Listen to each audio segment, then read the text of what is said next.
Hello, friends. You're watching The Night Watchman, where every day you'll hear a brand new horror story that will send chills down your spine. But to keep bringing you these terrifying tales, we need your love and support. So don't forget to like, comment, and subscribe. Now let's begin the story. I've never been good at handling people. Not in crowds, not in conversations, not even in small family gatherings where everyone pretends things are fine. I grew up in a tiny, cramped duplex in Bremerton, Washington, with a father who believed silence solved everything, and a mother who filled that silence with noise, arguments, guilt trips, slammed cabinet doors. With two younger brothers running wild, the house always felt like a pressure cooker. When I was 16, I discovered my escape: errands. While my friends spent weekends partying or going to football games, I drove my mom's old Honda to the grocery store, the hardware store, anywhere with aisles and shelves and people who kept to themselves. Pushing a cart around felt like meditation. Orderly, predictable, safe. That never really changed.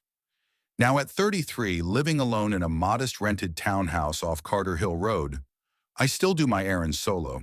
And for the last 12 years, Saturday afternoons at the Costco in Silverdale have been the closest thing I have to a weekly ritual.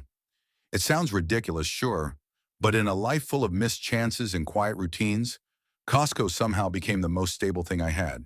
But the one obsession, the one thing I never compromised on, was Blue Harbor Natural Spring Water, a small West Coast brand Costco carried in bulk. I know how pretentious it sounds, but I swear it tasted cleaner than anything else. Crisp, cold even at room temperature. I bought so much of it that friends joked I was secretly running a hydration cult. I wasn't. I just liked what I liked. And then came the day I learned how dangerous liking the wrong thing could be. It was a cool, overcast afternoon in early April, the kind of day where the clouds looked like they were stitched together in thick gray layers. I'd spent the morning unclogging my bathtub drain, which somehow took 3 hours, a pile of cheap tools and every remaining shred of patience I had. By 1 p.m., my hands smelled like metal and bleach, and I needed to get out of the house before I threw the wrench through a window. So I grabbed my reusable bags, locked the door, and drove the familiar 10 minutes to Costco. The parking lot wasn't unusually packed, just the typical Saturday chaos. People dragging flatbed carts loaded with bulk snacks the size of toddlers, kids licking melted churros, couples arguing over which giant tub of protein powder tasted less like drywall. It was normal until it wasn't. The moment I stepped inside, a wave of tension hit me like static electricity. Shoppers weren't browsing. They were moving, fast, heads down, carts overflowing with water, disinfecting wipes, canned goods. A couple whispered urgently as they shoved packs of electrolyte drinks into their cart. "What's going on?" I murmured to myself. An employee hustled by with a pallet jack stacked with bottled water. A customer snatched a pack before he even stopped moving. Still, I didn't think much of it. People panic-bought weird things all the time. Once the whole store sold out of frozen burritos because of a TikTok trend. I headed toward the back coolers for eggs and chicken. That's when something brushed past my arm. A woman in her 70s, breathless, her cart piled nearly to her chin. "Sorry," she gasped. "It's okay," I said, though my stomach tightened. People weren't just shopping, they were scrambling. I kept walking, trying to stay calm. Just water and panic. Nothing serious. I told myself that until the moment I turned into aisle 15, the bottled water aisle. Then my stomach dropped straight through the floor. The aisle looked ransacked. Most brands were gone. Empty cardboard trays littered the floor. A pallet of Kirkland water was stripped to its splintered base. And yet, Blue Harbor Natural Spring Water, my brand, was stacked neatly in only 2 spots left on the shelf. Relief hit me. Then I saw him. He stood in the middle of the aisle with 2 massive flatbed carts, each loaded so high with cases of Blue Harbor that they swayed when he breathed. He was tall, maybe 6'3", with broad shoulders and skin like sun-weathered leather. Probably mid-50s, hair thin on top, wild around the sides, beard untrimmed. He wore faded carpenter pants and a brown jacket smeared with something dark at the pocket. I couldn't tell if it was oil or something else, but it was his eyes that froze me. Flat, pale, like someone had scooped out the human part and left only calculation behind. I swallowed. Okay, just grab what you need and leave. I picked up a case, then a second, and set them in my cart. That's when his voice cut through the aisle. Put those back. I looked up slowly. Sorry? He pointed at the cases in my cart. Those. They're mine. My mouth dried. There's plenty here, I'm just taking two. Put them back, he repeated, tone even, emotionless. I need them. Yeah, well, I forced out with a nervous chuckle. So do I. He stared without blinking. Not like I do. I tightened my grip on the cart handle. Look, man, it's bottled water. We can both get some. That's when he moved his carts, not roughly, just deliberately, to block the aisle completely. The squeaking wheel on the front cart let out a long, sharp screech. It felt wrong, like a warning. He stepped closer. His breath smelled faintly metallic. Be a good guy, he said softly. Put them back on the shelf. Something primal twisted in my gut. Fear? Instinct? I didn't know, but I forced my voice steady. I'm done talking. I pushed my cart around the end cap, not fast enough to look afraid, but fast enough to escape. Behind me, the squeaky wheel cried again as he turned. He was still watching me when I glanced back. I checked out quickly, hands trembling, even though I tried to pretend everything was fine. The cashier asked if I wanted a box. I shook my head too hard. Long day, she asked gently. Something like that. Outside, the sky had darkened. A cold wind blew through the rows of cars. I reached my Toyota, popped the trunk, and began loading the eggs, the bread, the steaks, the water. Footsteps approached behind me, slow, deliberate. A chill ran down my spine. I turned. He stood 10 feet away. The same man, the same empty eyes. What do you want? I snapped, voice cracking. He didn't answer. He just walked straight toward my trunk and grabbed the 2 cases of Blue Harbor. Hey, stop! He turned and ran. For a man who looked like he spent half his life chewing on roofing nails, he moved disturbingly fast. He sprinted between cars, cases bouncing against his arms. I dropped everything and chased him. My heart pounded. My pulse roared in my ears. Stop! He didn't. He reached an old white Ford Excursion parked sideways near a hedge. No plates. Back window cracked. A smell, rotting wood, spoiled meat, reached me even from a distance. He hurled the cases inside. I got within 6 feet. Hey, what's your problem? He slid into the driver's seat. I moved behind the SUV, but he turned, eyes narrowing. Move, he said. No! His reverse lights flashed. I dove sideways as the SUV shot back. The bumper missed me by inches. My hand skidded on gravel. Pain ripped across my palm. He didn't look at me again. The Excursion fishtailed out of the spot, nearly clipped a family of 4, then tore through the exit lane and disappeared onto the service road. I sat on the asphalt shaking, heart hammering so violently I thought it might burst. A couple ran over. Are you okay? Should we call an ambulance? I could barely speak. Police! Call the police! 25 minutes later, Officer Riley from Bremerton PD took my statement. She was sympathetic but distracted, like she was thinking about something she wasn't allowed to say. No plates? She asked. No plates. Squeaky front wheel? Yes. White Ford Excursion? Yeah. She paused, then wrote faster. Anything else strange? Everything, I thought. But all I managed was, he kept saying he needed the water. All of it, like it was life or death. Officer Riley exchanged a glance with her partner. Barely noticeable. We'll pull the camera footage, she said. Someone from the department will contact you soon. No one did. Days passed. Then weeks. The whole thing felt like a nightmare I'd half imagined, until something happened that made my blood run cold. One night, unable to sleep, I Googled Blue Harbor natural spring water. Every major retailer listed it as out of stock, but the reviews, God, people wrote things like, tastes off, like metal. My throat burned after 2 sips. Strange chemical smell when I cracked the bottle. Got sick, headaches, nausea. And one that made me sit up straight. What happened to the water? It wasn't like this before April. Then, buried in a small statement on a trade website, I found it. Blue Harbor voluntarily recalls multiple batches due to contamination concerns. No explanation, no details, no press release, just gone, erased, like they didn't want anyone asking what the contamination was, or where it came from, or who might have known before the recall went public. It's been 6 months. I haven't been back to that Costco. Haven't bought bottled water at all. I drink filtered tap now, even though it tastes like wet pennies. But here's the thing. My street is quiet, always has been, calm, predictable. And yet twice in the last month, after midnight, I've heard a vehicle roll slowly past my townhouse. Not speeding, not stopping, just creeping by. The engine sounds old, heavy, like something with age and mass to it. Something like a white Ford Excursion. The first time, I told myself it was nothing. The second time, my blood froze.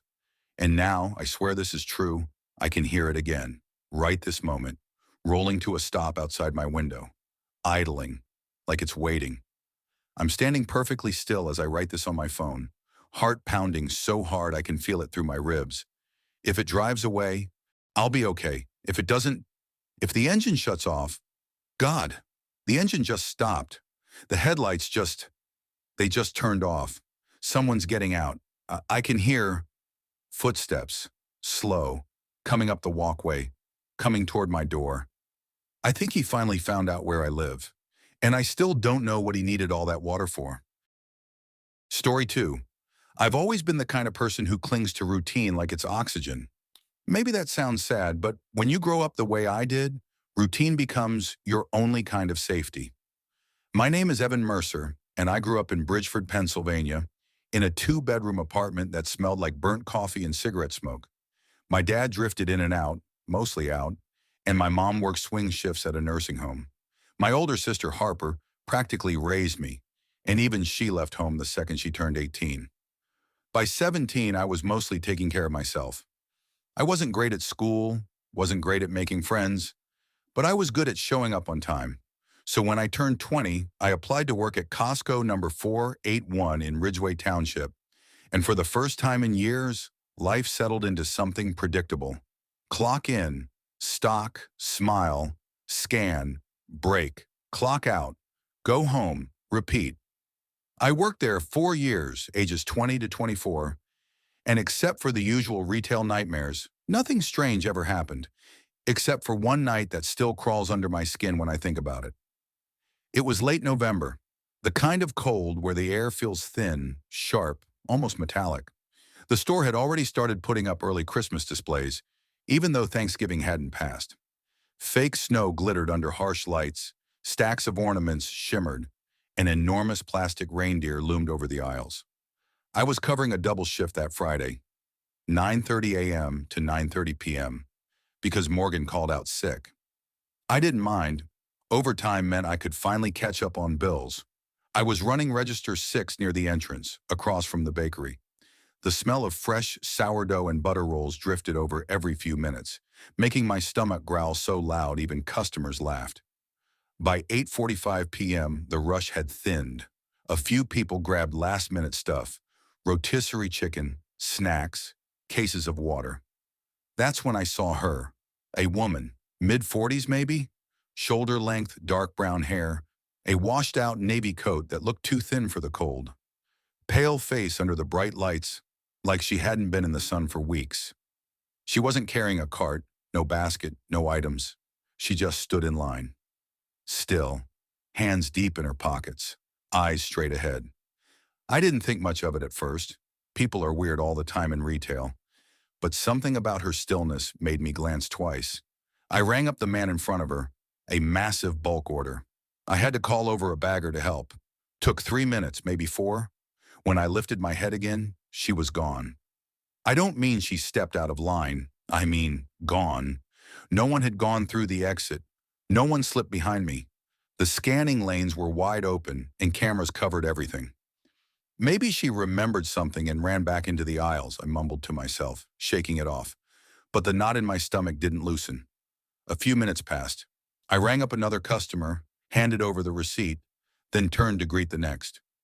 No one was there, but off to the left, Near a display of holiday chocolates, I saw her again. Same woman, same coat, same posture, just standing there, staring at me, not browsing, not looking around, just staring. My hands went cold around the scanner. "Everything okay, man?" the bagger Julio whispered. Uh, yeah. Thought I saw someone I recognized." A lie and a terrible one. When I looked back, she was gone again. By 9:10 p.m., the store grew quieter. The closing announcement echoed overhead. "Costco will be closing in 20 minutes. Please make your final selections and proceed to checkout." Good. Soon I could go home, wrap myself in a blanket, and sleep like the dead. I slid the last basket into place and leaned my elbows on the register, massaging the back of my neck. And then, movement. This time near the food court, just beyond the soda machines. A figure leaning against the wall. Her. She was facing me again. Head tilted slightly, expression blank. I blinked hard. "Julio," I said, voice low. "Look by the soda machine. Tell me you see that woman." He squinted, then frowned. "There's no one there, Evan." My throat tightened. "No, she was right." He shrugged and walked off. I looked back. Gone. A cold shiver crawled up my spine. At 9:30, the night manager, Denise, came by. "You're all set, Evan. Clock out and grab some dinner. You look dead." "Yeah," I muttered. "Long shift." She gave me a sympathetic smile and walked off. I grabbed my backpack from under the register, tossed my vest inside, and headed out through the employee exit. I parked far that night, near the back fence, because the store had been packed earlier. Now the lot was almost empty, the orange sodium lights flickering in long, ghostly intervals. My breath fogged in front of me as I stepped out into the cold. I'd only taken 10 steps when, "Evan!" Soft, hoarse, right behind me. My heart slammed into my ribs. I turned. She was standing near the side of the building, half lit under a dying bulb. Closer than she ever was inside. Every instinct screamed to run. Do I know you?" I asked, voice barely above a whisper. She didn't answer. Instead, she lifted a hand and motioned for me to come closer. "Come here," she said softly. I shook my head. "Ma'am, I don't know." "Please." Her voice broke on the word. Not in a dramatic way, in a terrified way. Something inside me hesitated. A stupid human curiosity. I took 2 steps forward. "What do you want?" I asked. She stepped backward into the shadow behind the building, near the loading dock ramp. "Come quickly," she whispered, "before they see." A chill spread across my arms. Before who sees? Her face twitched. Fear, panic, something else. She kept backing up until she disappeared behind the dumpsters. "No," I said firmly, backing away. "I'm not going back there." She stepped into view again, eyes wide. "Evan, please, if you don't look, no one will believe me." "How do you know my name?" I snapped. She lifted a shaky finger and pointed at my chest. "My badge." Of course it was just my badge. I should have realized that sooner. I felt stupid, relieved. But the relief didn't last because her expression changed. The fear vanished. Her mouth curled into a smile. A wrong one. A smile stretched too wide, too sharp. "Look with me," she whispered. I stumbled backward and turned toward my car. But then, footsteps, fast, behind me. I bolted. "Wait!" she screamed. Not pleading now, commanding. My keys fumbled in my shaking hands. I dropped them, swore, scooped them back up and dove inside my car. I slammed the lock. My chest heaved, my pulse hammered. Slowly I raised my head. She was standing 10 feet away, still, perfectly still. That same grotesque smile. Under the flickering light, her skin almost looked gray. Then, she lifted her hand and pointed. Not at me. At the woods beyond the parking lot, a dark patch of tangled trees the company never cleared. Then she turned, walked toward them, and disappeared into the black. I didn't wait to see anything else. I started the car and tore out of the lot like hell was on my heels. For 2 days, I barely slept. Every time I closed my eyes, I saw her pointing into the trees. By the 3rd day, I convinced myself it was stress, hallucination, low blood sugar, something logical. But then, On Wednesday morning, I stopped at a gas station before work. A stack of newspapers sat by the door. I didn't usually buy them, but the headline froze me. Missing woman last seen near Ridgeway Costco. A grainy photo sat below. Her, same hair, same coat, same eyes. According to the article, she'd been missing for 3 weeks. 3 weeks. My stomach dropped. She couldn't have been in the store, couldn't have been in the parking lot, unless, I don't know. I don't know what I saw. Some nights I still hear her voice whispering just behind my ear. Look with me. I quit night shifts after that, asked for mornings only. People laugh, say the woods behind the Costco are harmless, that raccoons and stray dogs are the scariest things out there. But every time I pass that stretch of trees, every time the wind moves through those branches, I swear I hear footsteps. And sometimes I see a figure standing just between the trunks. A navy coat. Stillness. Waiting. Waiting for me to come look. And I know one thing with absolute certainty. I never will. Story 3. I've always believed my life made the most sense when it stayed predictable.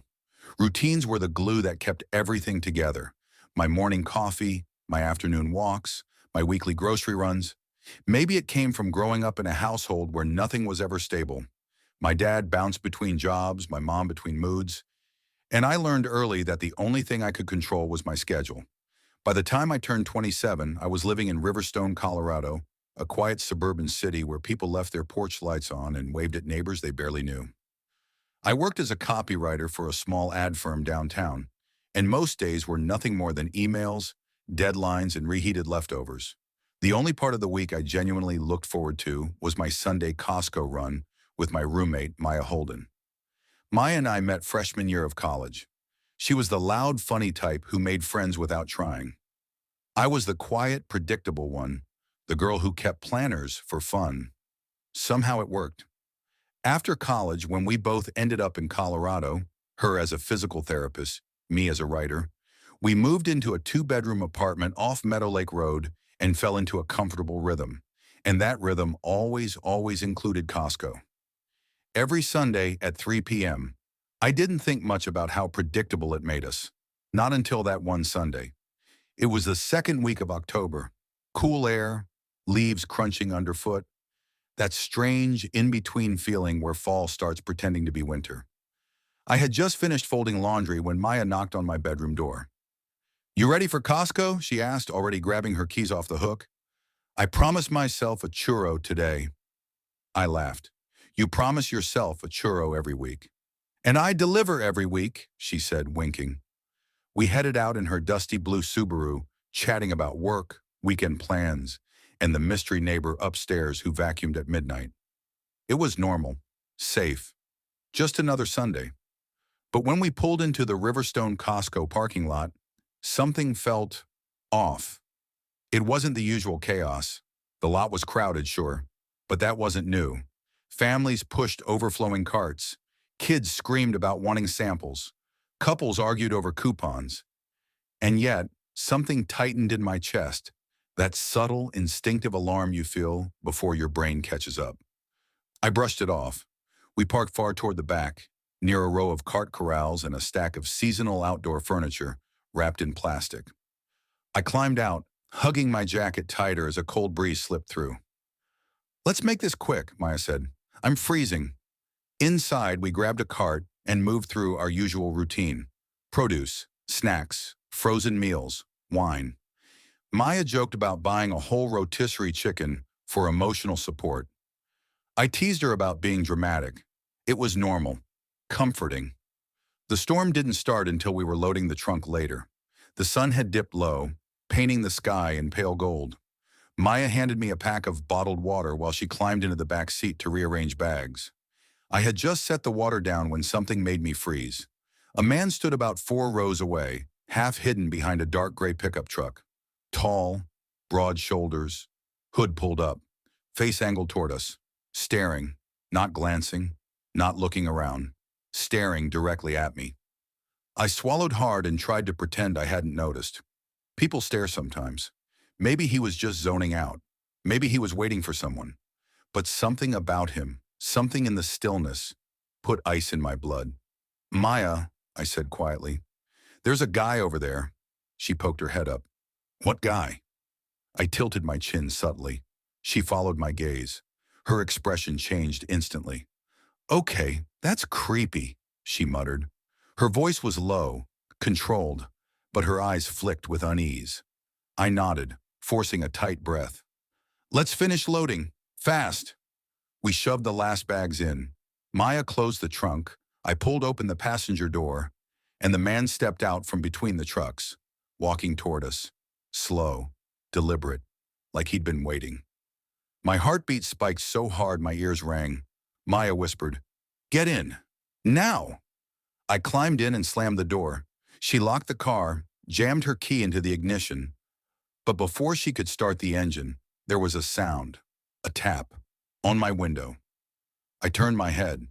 The man stood just 2 feet away, staring through the glass at me. No expression, no words, just staring. My breath caught in my throat. Maya swore under her breath and floored the gas. The Subaru jerked forward, nearly hitting the cart corral, but she didn't stop. She drove fast, weaving through the aisles until we reached the main exit. "Who the hell was that?" Maya gasped, gripping the wheel tight. I don't know," I whispered. We didn't talk the whole ride home. Neither of us wanted to say out loud what we feared. He wasn't just staring. He was looking for us. I didn't sleep well that night. Every sound made me jump. Every shadow looked like someone standing outside our window. On Tuesday, Maya shook me awake at 6 a.m. "Are you okay?" she asked softly. "You look exhausted." "Bad dreams," I muttered. She sat on the edge of my bed. "We're going to talk about what happened Sunday. You know that, right?" I nodded, but the conversation never happened, because it was that afternoon, after work, when everything escalated. I pulled into our apartment lot, juggling my laptop bag and mail, still thinking about deadlines. As I approached the stairwell, I paused. A man stood at the bottom of the stairs, hood up, hands in pockets, same build, same posture, same stillness. He wasn't looking at me this time. He was looking at our building. My building. My throat tightened. I stepped backward slowly, heart pounding so hard I felt dizzy. When I reached the sidewalk again, he turned his head toward me, and I knew. It was him, the man from Costco. He took one step forward. I bolted. I sprinted across the parking lot so fast I nearly dropped everything, fumbling into my car and slamming the door shut. My hands shook as I locked it and ducked low in the seat. He walked toward me. No rush, no panic, just steady, relentless movement. I turned the key, praying the engine wouldn't stall. It roared to life. I reversed so hard my tires squealed, flying out of the lot and onto the street. I didn't stop until I reached a gas station 5 blocks away, where I called Maya in hysterics. She came immediately. "We're calling the police," she said, gripping my shoulders, her voice shaking. "I don't care if they think we're paranoid." We did, and the officer who met us, Officer Harlan, took it seriously. "You said he was at Costco first?" he asked, scribbling notes. "And then outside your apartment?" "Yes," I whispered. My voice felt thin. "Did he say anything? Make any threats?" "No, he just stares." Officer Harlan tapped his pen against the notepad. "We've had reports of a man matching that description around the area this week. No confirmed crimes yet, but stay alert, lock your doors, and if he comes near you again, call us immediately." That night, Maya stayed in my room. Neither of us slept. Sunday came again. We didn't go to Costco. We didn't even leave the apartment. By evening, Maya tried to lighten the mood with pizza and a movie. For a moment, it almost worked, until my phone buzzed. An unknown number, no message, just a photo of me, taken from far across a parking lot, a Costco parking lot. My stomach dropped. Maya grabbed the phone, her face draining of color.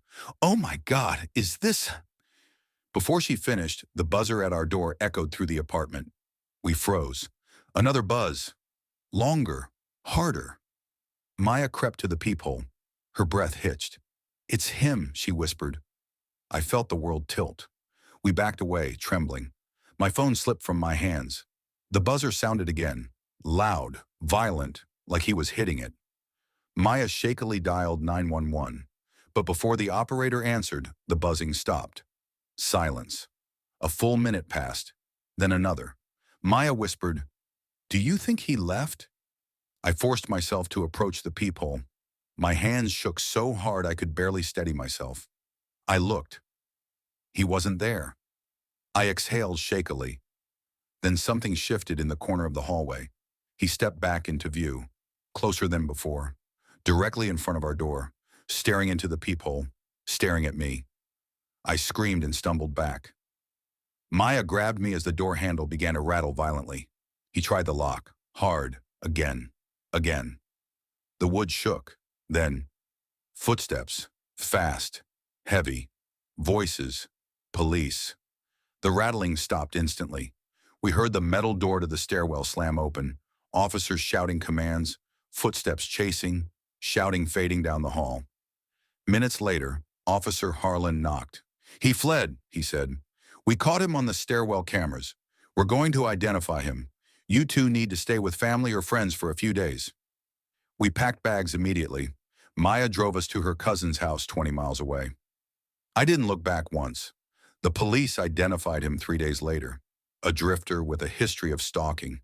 No home, no job, no family. Just looking for people whose routines he could learn, whose schedules made them easy to follow, whose patterns made them predictable. People like me. Officer Harlan said, "He's been arrested. You're safe." But I didn't feel safe. Not really. I moved out of Riverstone within a month. Maya did too. And I haven't gone back to Costco since. I still believe routines make life easier. But I learned something that night.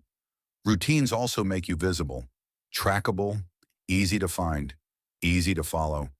Some people don't need to speak to be dangerous. Some people just watch and wait.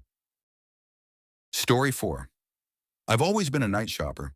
Maybe it's because I grew up in a loud household where nothing was ever quiet. My mom worked the night shift as a nurse, so we kids bounced between relatives, neighbors, anyone who could keep an eye on us. The only time I ever felt calm as a kid was when my aunt would take me with her to the 24-hour Walmart after 10 p.m. She'd push the cart slowly, humming old country songs, while I walked beside her, enjoying the peace of empty aisles.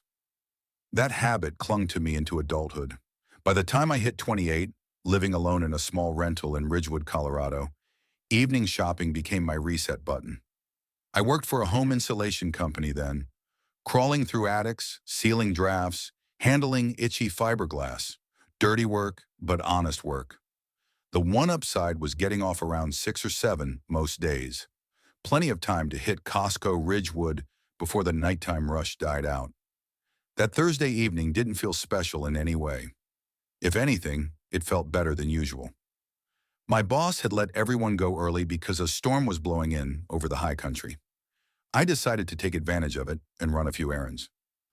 My fridge was embarrassingly empty except for mustard, a half-finished Red Bull, and a questionable container of leftover pasta I'd been avoiding for days. Around 6:30 p.m., I grabbed my keys and called my sister Mia on the way out. "You're actually grocery shopping voluntarily?" she teased. "Yes," I said. "I'm joining the adult world one bulk item at a time." She laughed. "Get some real food for once, and don't buy those giant muffins. Last time you ate 4 in one night like a raccoon." "That was one time," I muttered. "It was last week." I rolled my eyes but smiled. Talking to her always steadied me. We said our goodbyes as I pulled into the Costco parking lot. It looked normal enough. Glowing red letters, carts scattered around the return stalls, the familiar hum of distant forklifts. The sky was dimming quicker than usual, thick clouds swallowing the last bit of sunset. Most people were leaving, carts stuffed with groceries and diaper boxes. I preferred it that way. Inside, the air smelled like warm pizza slices and detergent. I grabbed a cart and took a moment, breathing in that quiet, industrial calm. Costco at night feels different, softer, almost safe. I started with produce, then moved toward the refrigerated aisles. Nothing seemed out of place until I turned the corner near frozen meals. That's when I first saw him. A tall man, maybe mid-30s, standing beside the freezer doors. He wore a plain navy hoodie and dark jeans. Something about the way he held himself felt off. Not threatening, just too still. He wasn't looking at the food. He was watching me. We made eye contact for a half second before I quickly looked away. People stare. It happens. Maybe he recognized me. Ridgewood wasn't that big. Still, a weird ripple crawled under my skin. I moved to the next aisle. A few minutes later, as I debated between coffee brands, I caught a glimpse of him again. Same hoodie, same expressionless stare. Standing at the far end of the aisle. I swallowed. Probably just shopping, I told myself. Don't be dramatic. When I turned around to leave, a woman stocking shelves smiled at me politely. You finding everything okay tonight? She asked. Yeah, I said, just grabbing a few things. Good time to come. Place gets quiet after 7. Quiet is good, I said, forcing a grin. She laughed softly. Unless you're afraid of the dark. I blinked. What? Oh. She laughed again, waving her hand. I'm kidding. Just saying it gets quiet. Don't worry. But something in her laugh sounded forced. Or maybe that was just my nerves. I kept browsing, trying to pretend nothing was wrong. But every few aisles I spotted him again. Sometimes beside paper towels. Sometimes near household cleaners. Always pretending to look at something else. Always too close. I finally whispered to myself, okay, this is getting weird. I wasn't terrified yet, just uneasy. Enough to speed up a little. By the time I reached the clothing section, the store felt emptier than it should have been. The chatter of families had faded. The periodic beeps from checkout lanes were gone. I pulled out my phone, instinctively wanting to text Mia. Dead. 0%. Screen black. It didn't make sense. It had been at 72% when I got in the car. Seriously? I whispered. I tried rebooting. Nothing. I shoved it back into my pocket, irritation and discomfort tangling together in my chest. I reached for a pack of undershirts, and that's when a voice spoke behind me. Excuse me. I jumped, spinning around. A Costco employee stood there. A middle-aged man with tired eyes and a name tag reading, Jerry. Oh, sorry, I said, letting out a breath. You scared me. You doing all right tonight? He asked. Not angry, not suspicious. Just curious. Yeah, I'm fine. You sure? Yeah, I repeated, then hesitated. Actually, have you seen a tall guy in a navy hoodie? Kind of been in the same aisles as me. Jerry's face didn't change, but something in his eyes flickered. What did he look like? He asked quietly. I shrugged. Tall, maybe 6 foot. Hoodie pulled low. Jerry swallowed hard. Where did you see him last? Near cleaning supplies, maybe 5 minutes ago. He nodded slowly. Okay, I'll take a look. What's wrong? I asked. He forced a small smile. Probably nothing. But the tone in his voice said otherwise.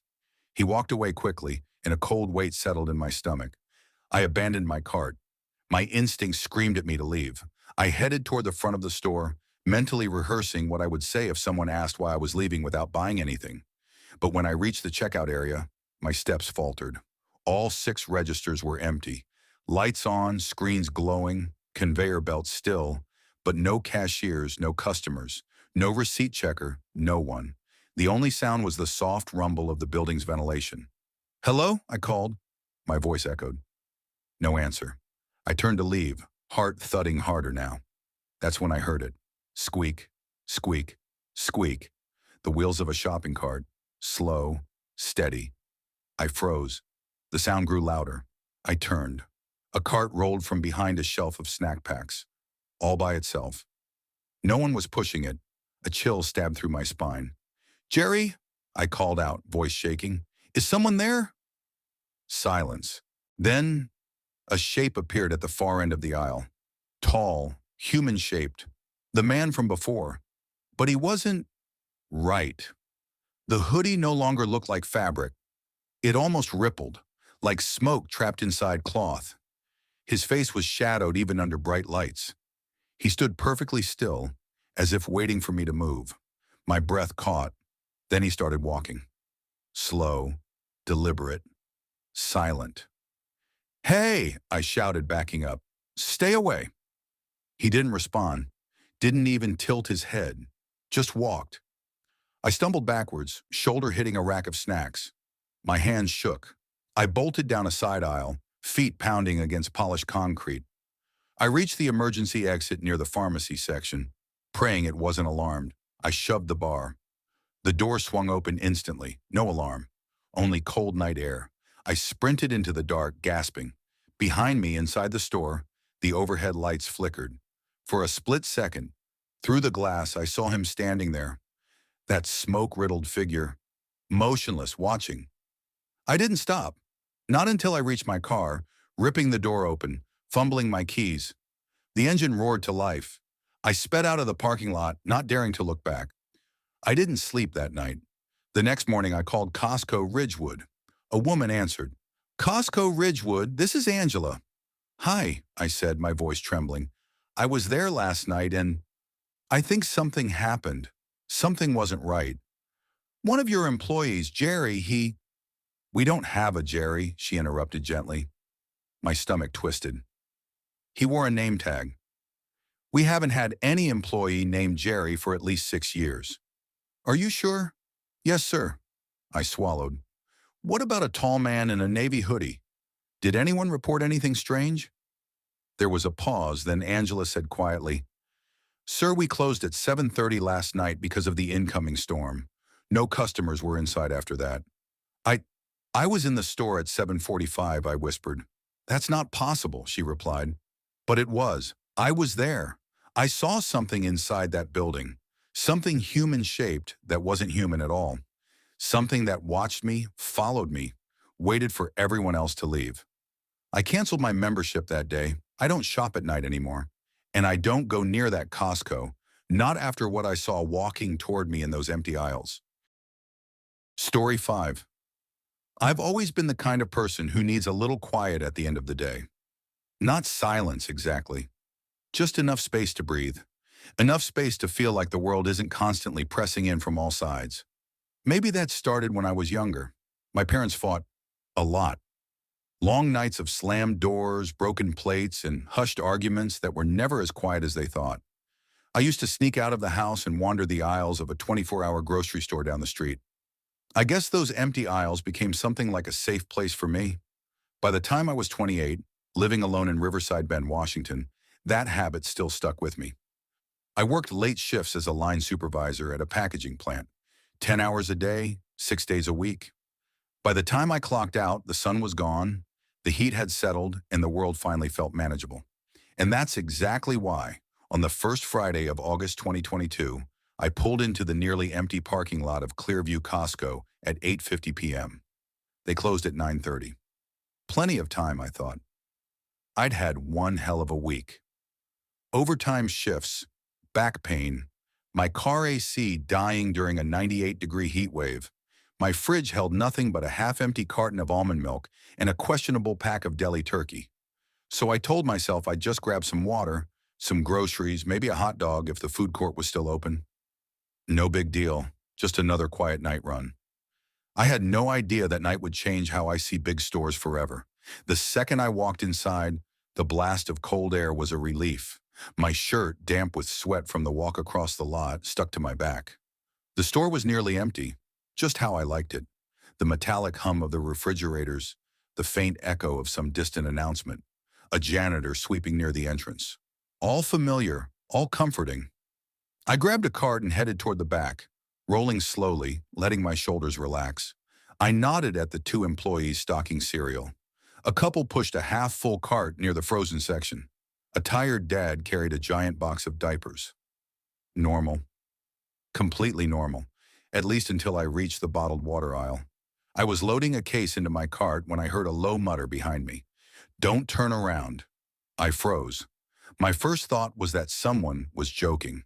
But there was something in that voice, low, steady, too close to my ear, that made my blood run cold. I turned anyway, slowly. A man in a black windbreaker in a baseball cap stood at the end of the aisle. He didn't even pretend to look at products. His hands were shoved into his pockets, but the way the fabric bulged made my stomach twist. He wasn't smiling. He wasn't blinking. He was staring straight at me. I forced a breath. Can I help you with something? No answer. He tilted his head slightly to the right, like he was studying me, like he was trying to decide something. I backed up a step, gripping my cart handle. Look, man, But when I blinked, he was walking away. Not fast, just drifting down the aisle like he'd changed his mind. I let out a shaky exhale. Probably just some weird dude, I told myself. Stores attract plenty of them at night, but that didn't explain the voice. That didn't explain the way he'd said, "Don't turn around." And it didn't explain why. A minute later, I saw him again. I thought maybe I was overreacting. Maybe I was tired. Maybe I needed sleep more than groceries. But when I entered the produce section, I saw another man. Not the first one. Standing behind a stack of oranges. Not browsing, not shopping, watching. He was younger, maybe early 20s, wearing a dark hoodie. Hands in pockets, expression blank, almost tense, like he was waiting for something. This time when I turned, he moved. Just a small shift of weight, but it was enough. I pushed my cart a little faster toward the front of the store. My heart was hammering now. You're imagining things, I told myself. They're just customers. Ignore it. But when two strangers watch you silently in a near-empty store, it doesn't feel imaginary. It feels like a warning. I made it to the checkout around 9:10. One register open. The cashier, maybe 19, thin, overwhelmed, was scanning items for an elderly couple. I unloaded my stuff quickly, glancing behind me. The man in the windbreaker stood at the far end of the aisle. The younger one in the hoodie was closer now, just a few feet behind him, and both were staring directly at me. My voice cracked as I leaned toward the cashier. "Hey, man, I think those guys are following me." He looked up, saw them, and his face drained of color. Sir, hang on." He reached under the counter, grabbing a small radio. "Security to register 3. We need you up front for surveillance." Static. No response. His hands trembled. "Security? Anyone?" Still nothing. The elderly couple ahead of me looked back, eyes widening at the sight of the two men. "I think we should go," the old man murmured to his wife. They didn't even wait for their receipt. They just left. The cashier swallowed hard. "Listen, dude, just leave your stuff and go out the emergency door near the bakery. I'll pretend I didn't see anything. Just get out of here." My throat felt tight. "You sure?" "Go!" I abandoned my cart and walked briskly toward the bakery section. Then I saw him, a third man, standing beside the flour bags, hands in pockets, expression blank. 3 of them now. My pulse roared in my ears. I turned, heading down the cleaning supplies aisle. The moment I stepped in, I heard footsteps quicken behind me. I didn't think. Instinct took over. I yanked open the emergency exit, and the alarm exploded in my ears. The night air was thick, heavy, humid. My breath tore at my lungs as I sprinted into the back loading area. Footsteps behind me, fast. "Stop!" someone yelled. I didn't. I pushed my legs harder, my shoes slapping the pavement as I rounded the corner to the front lot. My car was far, too far. A massive, open stretch of asphalt lay between me and safety. I heard them gaining, their breaths, their shoes, their voices. Then, headlights. A security patrol SUV barreled around the corner, spotlight sweeping across the lot. The men skidded to a stop. They turned and bolted back behind the building as the SUV screeched to a halt beside me. A woman jumped out, short, wide-shouldered, with a badge on her vest. "You okay? What happened?" I leaned against her SUV, shaking. 3 men. They were following me, inside. I don't know why. They just... She cursed under her breath and grabbed her radio. "Dispatch, this is Unit 7. Possible attempted assault. Need police at Clearview Costco ASAP." Within minutes, police arrived. 3 cruisers, lights flashing against the concrete facade. They searched the store, the aisles, the loading dock. Nothing. The men were gone. I gave my statement to Officer Daniels, a tired man in his 40s with deep eye bags. He scribbled my description of the 3 men, nodding slowly. "Windbreaker guy, hoodie guy, and a third one near the bakery." "All right," he exhaled. "Listen, I'm going to be straight with you. You're not the first person to report something like this. My stomach dropped. What do you mean? He leaned closer, voice low.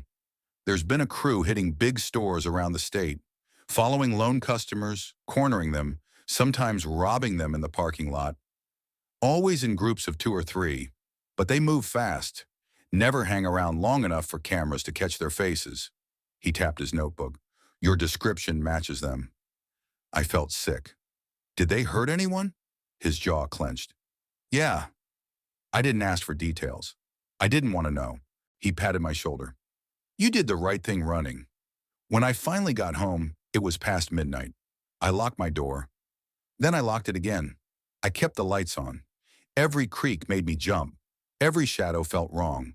And even now, years later, when I walk into a Costco, when I push a cart down a long aisle, if I catch even a flicker of movement behind me, my stomach turns to ice, because I know what can happen in those empty aisles when the store is quiet, the lights are dim, and someone decides you're worth following. And I know how fast things can go from normal to dangerous to life-changing in a place where no one is watching and no one answers the radio. Story 6, I've always been the kind of person who keeps her world held together with routines. When you're a 34-year-old mom to 3 energetic kids, routines are the only glue between sanity and total collapse. My life was a cycle of lunches, missing shoes, spilled cereal, tears over fractions homework, and the endless thump of the washer running like a heartbeat in the next room. My husband Aaron worked long shifts at the steel plant on the west side of Ridge Point, Arizona, often staying for overtime just to keep us ahead of bills. He tried. God, he tried. But most of the daily chaos fell into my lap. And I handled it. Mostly. But secretly, I lived for one thing: my late-night Costco trips. Those were the only moments when the world went quiet. No sticky fingers tugging on me. No, Mom, Mom, Mom, every 3 seconds. Just the hum of big freezers, the comfort of wide aisles, and the sweet silence of a warehouse after hours. Those nights felt like breathing room. That Thursday, the night everything changed, started out normal. Too normal. By 8:15 p.m., all 3 kids were finally asleep after a meltdown about who got the blue towel after showers. I swear kids can be fighting 1 minute and asleep like angels the next. Parenting is psychological warfare. I texted Aaron, heading to Costco, need anything? No reply. Probably still working. I grabbed my keys, pulled on a faded hoodie, and stepped into the sticky desert heat. Even at night, Ridge Point felt like an oven swallowing you whole. The Costco was about 12 minutes away, sitting on the edge of town beside a nearly empty business park. Nothing creepy about it during the day, but at night, the place always felt too big, too quiet. When I pulled in, the parking lot was nearly empty, maybe 10 cars near the front. One lone pickup sitting way off near the loading docks. No one inside, windows fogged. I ignored the pinch in my stomach and went in. Cold air washed over me as the automatic doors slid open. The greeter, Mrs. Hollins, gave me her usual grandmotherly smile. Late night again, Emma? She asked. I nodded. My happy hour. She laughed softly. Well, you enjoy. Just a skeleton crew tonight. Her words stuck with me longer than they should have. I grabbed a cart, one with a clicking wheel, of course, and made my way toward produce. The store was calm, familiar, safe. 2 cashiers up front, a forklift humming somewhere in the back, one older couple comparing brands of paper towels like it was a life-or-death decision. I started grabbing the usual. Apples, bananas, cereal bars, toothpaste. I murmured to myself, checking things off my list. That's when I saw the crates. A stack of wooden crates pushed against the back wall, higher than usual, messy, uneven. Not weird in itself, but as I rolled past them, the hairs stood up on the back of my neck, because something moved behind them. A shoulder, the top of a head. Someone crouched low, too low to be working or resting normally. I slowed, pretending to check prices. A worker? Maybe? But his posture? It wasn't right. He wasn't sorting things. He wasn't organizing. He was still. Too still. A chill crept down my spine. I forced myself to move on. 20 minutes later, I had nearly finished my list, but the store felt wrong. Empty aisles echoed. My cart's wheels sounded too loud. Even the workers seemed distant, tucked away in corners. I tried to shake it off. Mom paranoia. Anxiety from too many true crime podcasts. Then I saw him again, this time behind a tower of bottled water. He wasn't hiding. He was waiting. His eyes snapped to mine the instant I turned. Cold, unblinking, like he'd been watching only me. He looked around mid-30s, thin, pale, hair too long, hanging near his eyes, dressed in dark clothes. He didn't fit worker attire, didn't have a cart, didn't belong anywhere. My breath hitched. I pushed my cart forward, pretending I didn't see him. My heart hammered so hard it rattled my ribs. Just finish. 2 things left. Then go, I whispered. But every few steps I felt it, the unmistakable weight of someone looking at me. When I reached the paper towel aisle, the feeling got so strong I had to look. He was 10 feet behind me. Same pace, same direction, mirroring me. I froze. He froze. The buzzing lights overhead filled the silence. "Can I help you?" I asked, keeping my voice steady. No response. He didn't blink, didn't twitch, just stared. My throat went dry. "Sir, do you need something? You're making me uncomfortable." Still no reaction. Then, without warning, he stepped backward, so silently it didn't match the size of his boots, and disappeared into the next aisle. I pulled out my phone with shaking hands, dialing Aaron, straight to voicemail. "Oh God," I whispered. "Okay, check out, now." I pushed the cart so fast it squealed. I was halfway to the front when a scream tore across the store. I spun around. The man from the aisles was sprinting, full sprint, toward a young Costco employee in a red vest. The kid couldn't have been older than 19. "Hey, sir, you can't," the worker began. But the man slammed into him like a linebacker, tackling him into a display of cereal boxes. A violent crash echoed. Boxes rained down. The kid yelled, trying to fight him off. Another shopper screamed, "Someone call the police!" My heart seized. I grabbed my phone again, hands shaking. 911, what's your emergency?" I'm at the Ridgepoint Costco," I gasped. "A man, he's attacking an employee. Please hurry." I didn't stay to watch, didn't wait. My body moved on instinct, sprinting for the doors. Outside, the air hit me like a furnace. A small crowd gathered near the entrance, whispering anxiously. Minutes felt like hours until 2 police cars screeched in, lights flashing. Officers ran inside. I stood alone near the parking lot, hugging myself, trying not to throw up. The automatic doors kept sliding open and shut as if the store kept breathing out fear. Inside, yelling echoed. Something fell. Then silence. The officers emerged, dragging him out. Cuffed, restrained, unfazed. The same blank stare, the same empty eyes. Like nothing happening around him connected to reality. He didn't fight, didn't speak, didn't even look confused.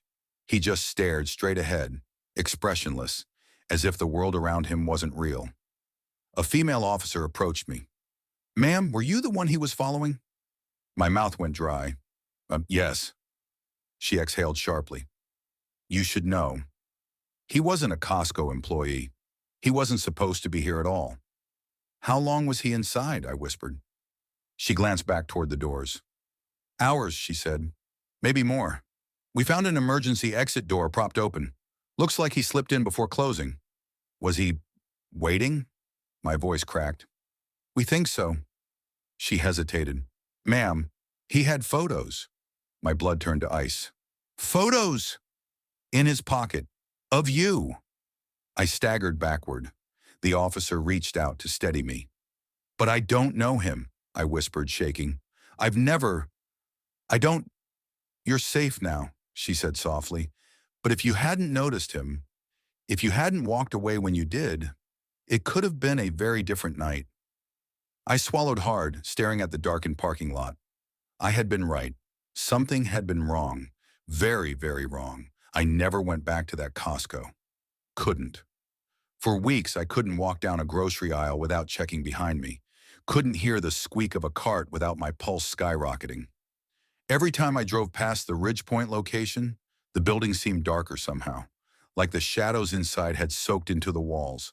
And sometimes, late at night when traffic was low and the parking lot sat still under the floodlights, I'd swear I saw something move. Just a flicker, a shape ducking behind a car, a reflection in a dark window. But I never stopped, never looked twice, because one truth settled into my bones that night. Some people don't come to stores to shop, they come to hunt, and I'd almost been the one he chose.